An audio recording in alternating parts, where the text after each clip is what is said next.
Show me your world, Chris. Well, I thought we'd start with Crouch Tram Museum. Great. Dear Mum, Yorkshire is lovely, not like you said at all. They can smile, and they do sell my pasta sauce. The caravan bed is quite short, but Chris is a sensitive lover. Hope you can be happy for me. Love, Tina. Yeah, good girl. You are going to pick that up. I didn't do that. If you don't pick up this excrement immediately, then I'm going to have to inform the National Trust. Report that to the National Trust, mate. I don't want this to ruin our holiday. Get in. Never thought about murdering innocent people before.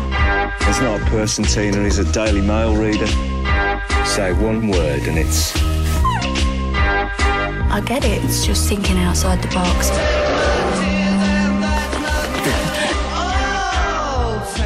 The police are pursuing a ginger-faced man and an angry woman. Sit! You're a liability. You're just like your mother. Has it gone wrong? Yeah, a bit. You didn't let him see you do number twos, did you, Tina?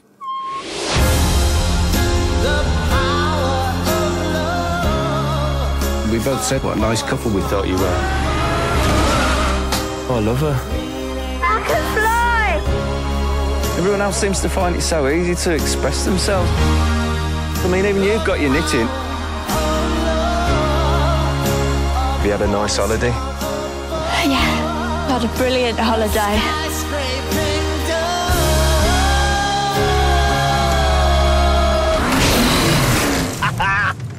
Fuck you!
thinking outside the box.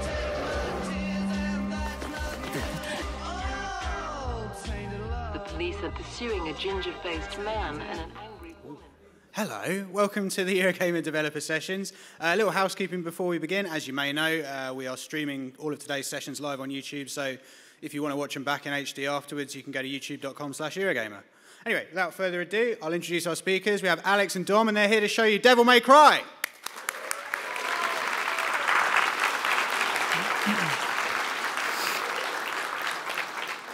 Hi everyone, thank you for coming. So about 3 years ago, Capcom Japan came to Capcom USA and asked us to look into finding a developer to do a more Western-oriented version of Devil May Cry. They thought it was very important to sort of refresh the brand to some degree, and thought that as one of our more organically Western-facing titles, this would be the best one to sort of jump in with both feet to the idea of collaborating with the West.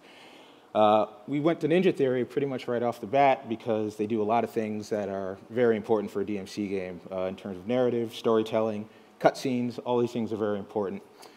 And over the course of the pre-production period, it became clear that we wanted to do a rebirth, a retelling of Dante's origin story, both because it would allow us to use a lot of the existing canon that we've all grown to know and love about DMC, but would free up the developer to sort of explore the space and tell the story they wanted to tell within this world.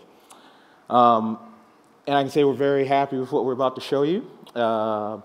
What we've done visually is we've updated it, obviously, made some changes to Dante, which some of you may have expressed some initial hesitation about, but I think that we knew as we got further into the cycle and as we were able to show you guys more and more in terms of the gameplay and the mechanics and the depth that's there, in addition to the ways that we've broadened out the mechanic set with some traversal and puzzle solving, that you guys would like what we have to show. So Dominic is going to play through a section that's called Overturn, and one of the first things you'll notice is that it's very New World visually. It's updated, it's more modern, it's less fantastical than the previous DMC, which is obviously one of the key ways in which we want to differentiate it from previous DMCs. But what you'll also notice is that in terms of combat, controllability, fluid play, and responsiveness, whoops, there we go, that it's everything you guys would want and expect from a DMC game. So what I'm going to do is sort of turn it over to Dom, have him play through, and I will narrate and chime in where appropriate about some of the depth of gameplay so you guys understand what I'm telling you is not a line. So, Dom?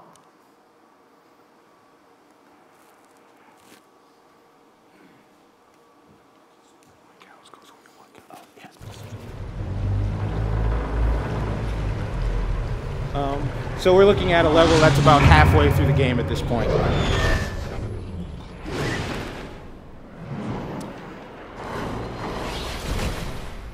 And you'll see that this is the Dom is having as Dante dropping into limbo, which is a sort of dystopic mirror image, or in this case, more upside down version of the real world. It's the place where demons can directly contact Dante and attempt to kill him and thwart him as he makes his way through the world.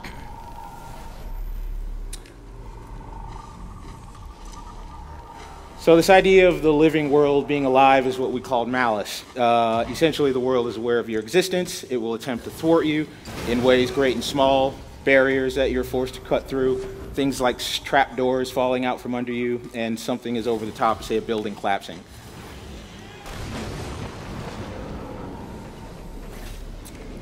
It's Dante's Angel Lift ability, which in addition to world traversal, Dom will also be using at certain points to engage in aerial combat with enemies.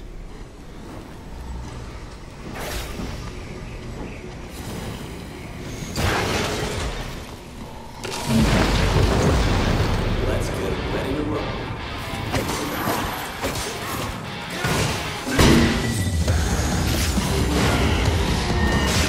So you see Dom's using the Erics, which are the gauntlet weapons. Those are a demon-aligned weapon. They're a heavier attack, they're a little slower. They also have a 3-stage charge, so there's a bit of a risk-reward there for what you want to use. It can also be used to counter larger enemies' charge attacks. So there'll be a behemoth enemy that appears shortly, and Dom can use that to knock him out of it. You notice I can also use his demon pull device to yank enemies closer to him. In the case of that shield enemy, he can also use that to pull the shield off, which will then make that enemy vulnerable to other attacks from other weapons. This idea of having specific weapons, specific combos that can damage specific enemies in specific ways is all part of the depth of the combat that's there, some of which we make very apparent, some of which we leave a little bit under the surface for more hardcore users who want to solve it themselves and take on.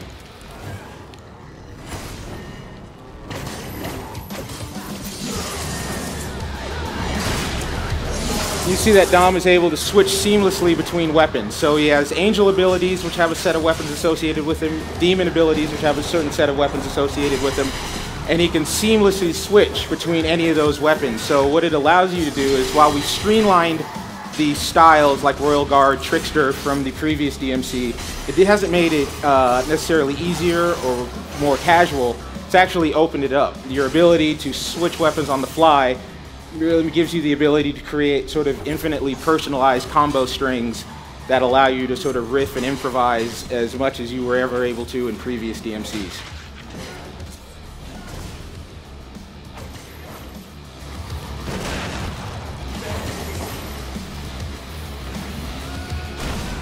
That's the Demon Stomp ability. And here you see Dom getting some guys up into the air. An emphasis on aerial gameplay is one of the major new adds sort of to this version of DMC. You were able to do that in 4, obviously, with the Bringer. Here we use the Angel Lift and Demon Pull abilities to allow Dante to maintain staying in the air really just as much as your skill allows you to. And you can crank up your multiplier by fighting enemies in the air.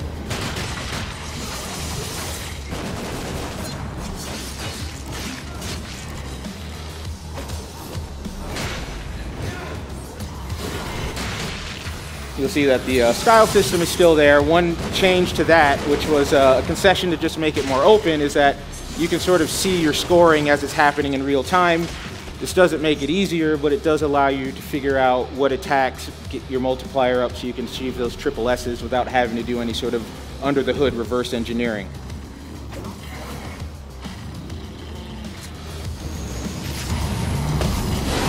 So that's the charge attack I was talking about that you can use to counter that larger enemy. Now he's pissed him off.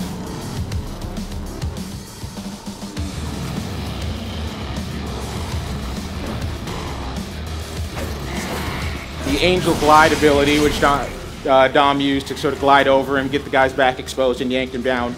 There is a lot of, as I've said, sort of unseen, hidden depth in the game that you guys will explore and discover as you play.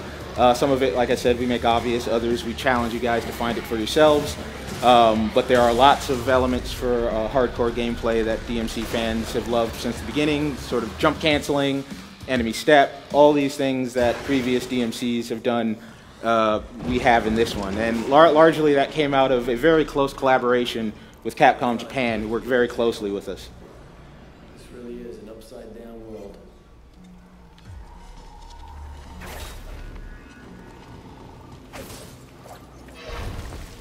And you see this time we're doing maybe a little more world traversal than previous DMCs have done. This is just a very light version of it here. We have more in-depth, heavier duty versions of it later in the game.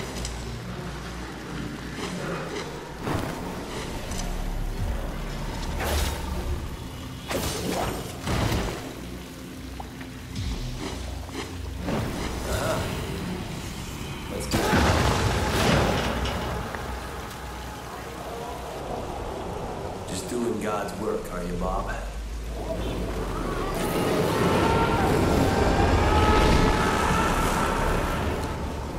So what you see there is Limbo's kind of a reflection of the real world. Those apparitional figures are actually humans who live in the real world. They are unaware, largely, of the pernicious influence that demons have on the world.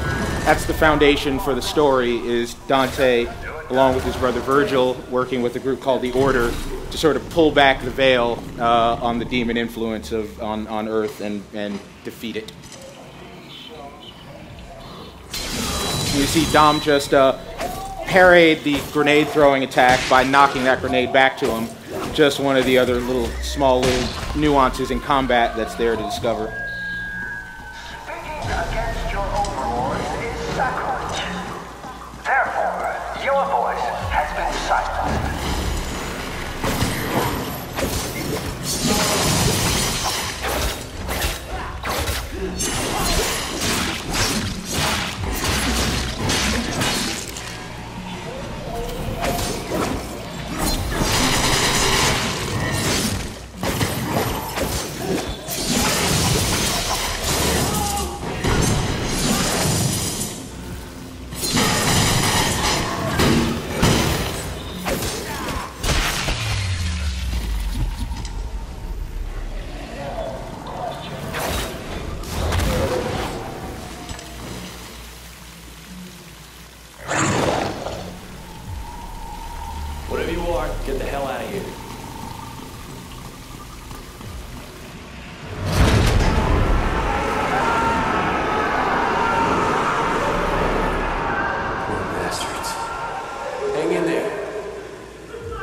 So this ice enemy that's shooting sort of stalactite streams at him is one that's only going to be vulnerable to angel-aligned attacks. There'll be other enemies that you see that are only vulnerable to demon attacks or demon weapons.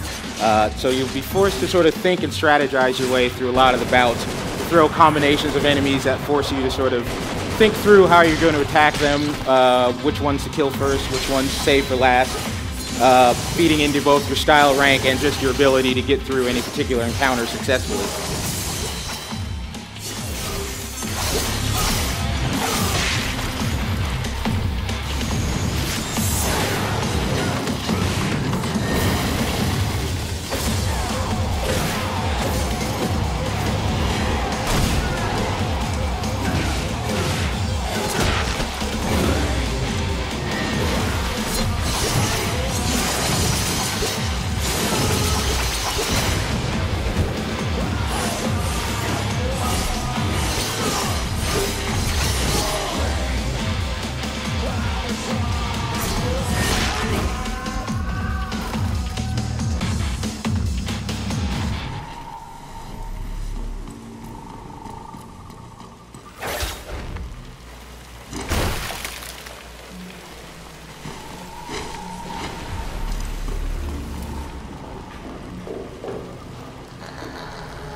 Get lost!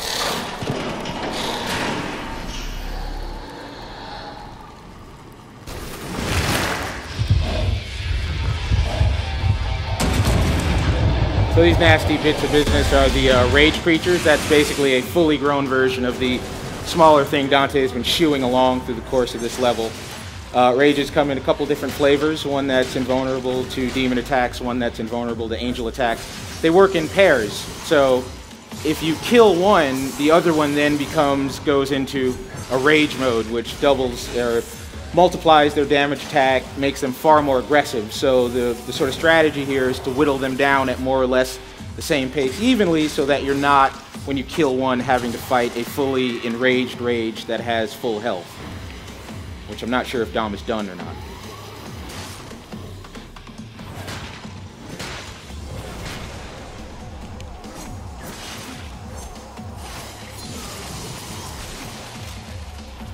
But once again, this is just not a wade in and slash your way through it. We do want you to think through. That is what we have. As you can see, the game is coming to PS3, Xbox, January 15th, 2013. There'll be a PC version to follow shortly thereafter. Sincerely, thank you guys for coming out, and I guess we'll take some questions.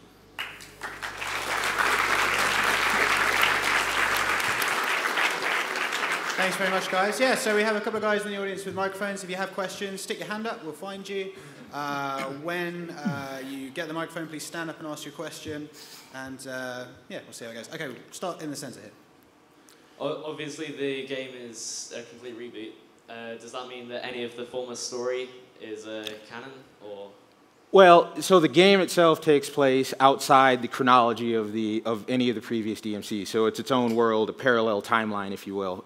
As I said, it does heavily leverage the existing canon and universe, though, but there are some changes. So will we see, like, his dad or his mom in this one? You will see, for the very least, his brother Virgil playing largely the same role, and there may or may not be other characters. Okay. Okay, there's a question here in the middle on the left. Ah, there you go, yeah. Yep, keep talking and it'll come alive. Hello. Yeah, you chose Devil May Cry because it's one of the Capcom properties. This is kind of a fan question, but if you could take on any other Capcom franchise, which one would you take on, just out of a personal pick?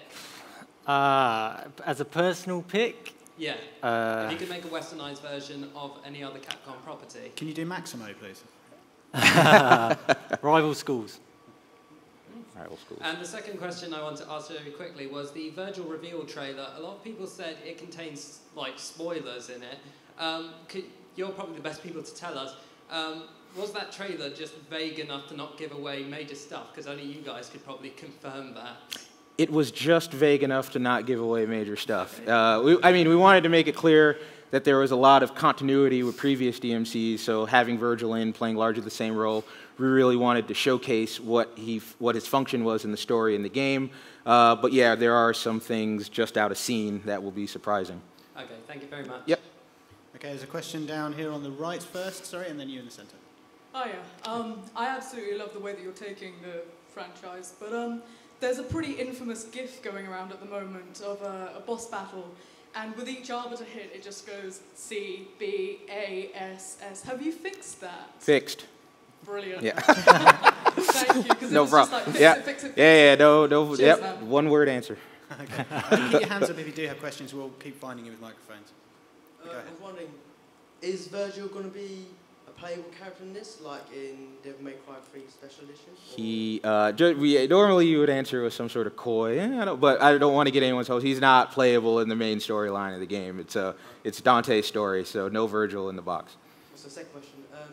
Are you guys willing to go back to Onimusha? Or That decision gets made slightly above my pay grade. Actually, my co-producer from Japan has actually worked on some of the Onimusha games. He would be keen to redo another one, but he and I don't get to make those decisions, unfortunately. Oh, thank you. Yep. Okay, there's a question in the front row on the right, and then we'll go to this chap in the centre. I wanted to know, why did you pick the new automatic system for locking rather than the old manual one over? Dom? We wanted to make sure that the combat was accessible to as many people as possible, and I think the lock-on system is something that, although the real kind of hardcore guys really loved it, it's something that was an obstacle maybe too far for a lot of people. So what we've done is we've worked really hard to create an automatic lock-on system that works really well. But at the same time, we've maintained a huge amount of depth in the combat. I think hopefully you saw there that there's loads of different combat options. So for the hardcore guys, although the lock-on is kind of done for you, it gives everyone the opportunity to really explore the different options available. Yeah, one more question is that in past demos of the Overturn, when you pause the game, it shows like a number of secret keys and secret rooms you have. Yeah. What are those about? Without going into any spoilers. Yeah, I mean, there's a lot of different sort of collectible items and a lot of different things you can do in the missions apart from just going from the start to the end. Obviously, we've got the star rank, which is a big part of Devil May Cry, so you need to try and get up to that triple S rank if you're really skillful. But the keys and other collectibles in the game allow you to go back and unlock other content. Yeah, keeping continuity with previous DMCs, we had challenge rooms and secret areas and stuff. It was very, very important because we were cognizant of the fact that we were obviously making a lot of changes to the series tonally, that there was a ton of continuity with previous games. So that's a holdover from previous DMCs. Okay, one last question. Sorry. You have two dodge buttons. I want to know why did you choose that? Well, there's an angel dodge, which you may have seen, where Dom phases out and disappears and then reappears in another area. And then there's a demon dodge, which allows you to, it'll move away in slow-mo, and then you get a damage modifier for subsequent attacks if you pull it off successfully. So the two evades serve two distinct functions. Okay, thank you. Yep. There's a chap a couple of rows behind him, and then, don't worry, he's got a mic. Yeah, in the previous games you had Bloody Palace mode, and is that going to make a return, or is there any other modes other than story mode?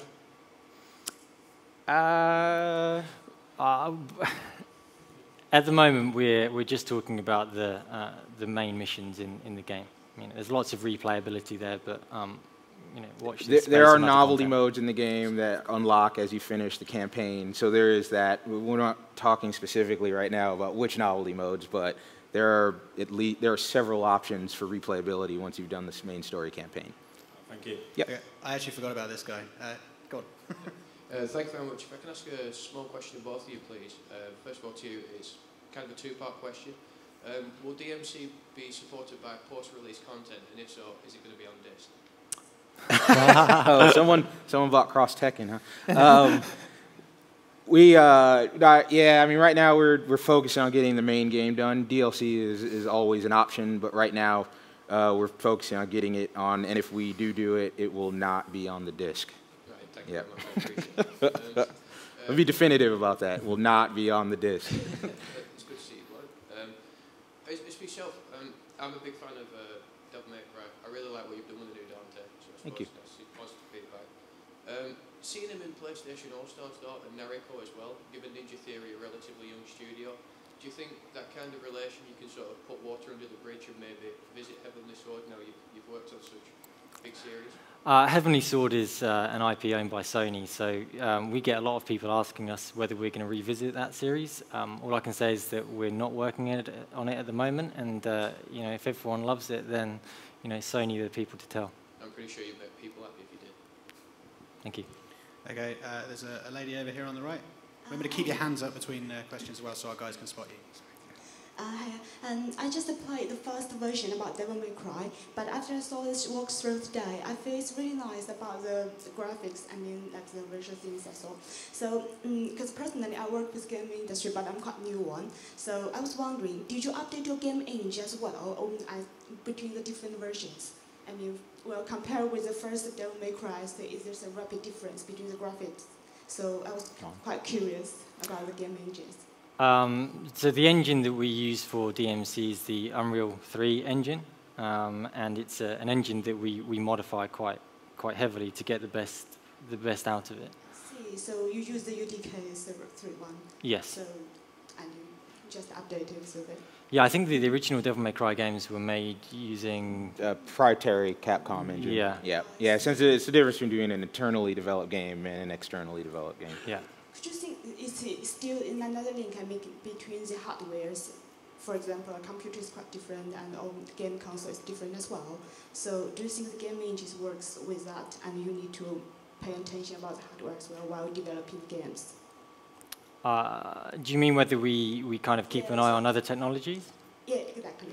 Yeah, I mean, you know, Unreal is an engine that we've worked with in the past, and we really love it because it enables our creative people to be creative. And we think what we've done with DmC is created a world and a visual style that is, you know, it's slightly different to what people usually do with Unreal. So we're really proud of that. But yeah, of course, as any studio, we keep an eye on other technologies. But Don's being a little modest. They've done substantial proprietary work at Ninja Theory to the character animation and the cutscene tech, which is far and above what you get out of the box, which just represents what Ninja Theory brings to games, that extra level of sort of standard setting player animation and cinematics. Okay, there's a question just behind that. Also, there's a chap in a white shirt who keeps putting his hand up when no one's looking. So yeah. Let's go there, and then there. Hi, I noticed in the demo you were using the Eric's gauntlets, looking very similar to other weapons that have been used in the DmC franchise. Are you going to take inspiration from any of the other weapons and devil arms to sort of assist the combat? That you can say, obviously. You know, I think that the combat system is essentially based on Dante's 3 forms. So he's got his angel form, his human form, and his devil form. And typically his angel attacks are faster and lighter. His demon attacks are heavier and slower. So I think that's probably quite similar to the previous Devil May Cry games, where you had similar weapons that had similar attributes. But I think what we've done with DmC is that we've implemented a system that allows players to switch up weapons and combos on the fly. You can change weapons mid-combo, so you can start with Rebellion and finish with Eric's, and it gives the players a lot of options. So I think what we've done is create a system that gives everyone that the set of tools to kind of express themselves through the combat, which I think is similar to what's been done in Devil May Cry before. Thank you. Okay, there's a question over here in the centre somewhere on the left. There you go. Hi. Keep talking, it'll come. Okay. The game looks great, and I've loved every single game that Ninja Theory have put out over the past, God knows how many years, but has the door firmly been shut on the Enslaved series? We loved Enslaved, and we still have a lot of love for that game. and that franchise. But again, the IP is not Ninja Theory's. I would never say that the door is slam shut on anything. You never know what's going to happen, but at the moment we're not working on it. But there's a lot of love for Enslaved. I know amongst fans out there, but also within the studio. Okay, there's a question. Yes, this chap. Hello, I hope you forgive me for saying, but Ninja Theory have quite a reputation for quite short games, but quite brutally hard, particularly towards the end, difficulty curves. How does Devil May Cry compare to that, and how are you embracing somebody who's never played any Devil May Cry game ever before? Well, yeah, I don't think this will not be a short game. Obviously, I think if you're a expert DMC player, you'll finish it shorter than a more casual or average player, but it's not going to be short in any extent, and there's tons of replayability options. I think that what we wanted to do was find sort of a nice mix from maybe Special Edition 3 and 3. 3 was probably way hard, too far, so we're probably somewhere in between those two, which we think is a sweet spot, which will allow hardcore players to get the challenge that they want, but not alienate more casual players, or maybe I shouldn't say casual players, less digitally dexterous players. Nice. There's a question somewhere in the. Yes, there we go. Hi. I love Enslaved as well. One of the criticisms from Enslaved was the combat system was quite simple and simplified. With Devil May Cry, it looks like you've gone completely the opposite end, and it's very complicated. What I want to know is, for the fast-paced sections and the set pieces, how do you inform the player that this is the pull or push they need to use to get through it quickly without them having to fall over and die a lot? Okay. So, yeah, just to go back to your point on Enslaved, Enslaved is a completely different game to Devil May Cry, and obviously Devil May Cry is all about the fast-paced, fluid combat, and that's something that's been a primary focus for us. So no one should look at Enslaved and say that's the type of combat you're going to get in Devil May Cry, because that's not true. How do we inform players of how they can make their way through levels? Well, Dante uses his angel lift and his demon pull, as well as jumping and gliding through the environment. The demon pull and the angel lift points where you can hook onto are very clear, and we've worked a lot on that system. So although it's not maybe as straightforward and as simple as the traversal in Enslaved was, we've created a system so you clearly know what you've got to do to get through a section, so it can remain fluid and fast-paced, but it's still very challenging. And sort of relative to the combat stuff, that represents probably the single largest chunk of the game where there was intensive collaboration between Capcom Japan and Ninja Theory. I mean, we were over there with those guys with maybe a handful of gentlemen from Japan who had all worked on some previous 3 DMCs. And really, at the combat design level, it was more like co-development than a standard external development session. Thanks. Okay, I think that's probably about all we've got time for, so it just remains for me to say thank you very much to all of you guys, and thanks again to Alex and Dom. Thank you, Eddie.